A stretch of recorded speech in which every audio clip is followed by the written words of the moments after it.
erkakmisan? Och eshikni uydaligini bilaman. Och! Adasi.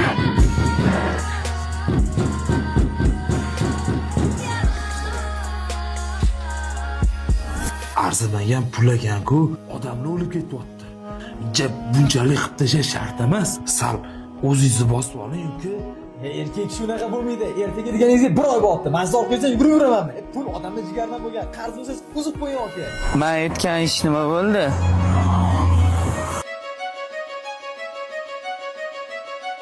Hozir qilib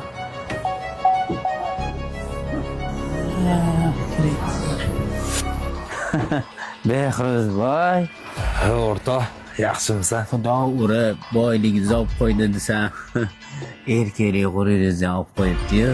Nima deyapsan? Tushunmadim. Xotinchini ko'rdim ko'chada. Hidbegan erkak.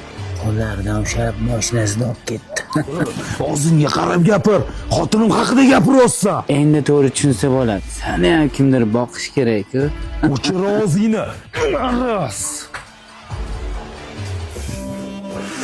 O, iflos. Ha, adasi nima bo'ldi? Alloh sinov berib, boylik ketib, yo'qchilik kelganda, mehrni ko'chadan qidiradigan bo'lib qoldingmi? Yo'q nima? Men bilan yashab, och qolyapsanmi? Adasi nima deyotganingizni men tushunmayapman. Senga men yosh bolaman-da, to'g'rimi? Hammasini eshitdim. Meni sendiki. Pochcha, gaplaringizdan oilangiz tinchligini ko'rish olmayapti shekilli. Opamni mashinasiga o'tkazgan erkak manadan. Opam sizga yordam berish uchun Lambartga tillalarini qo'yib pul olgandilar. Keyin mazalari bo'lmay qoldi. Mashinamga o'tkazib uyga olib keldim. Adasi, shu tillalarimni taqmayapman, bekor yotibdi. Sotsammikin, sizga yordam bo'lardi. Aytgancha, mana shu dorilarni vaqtida berib turing. Allohim, o'zingga shukr.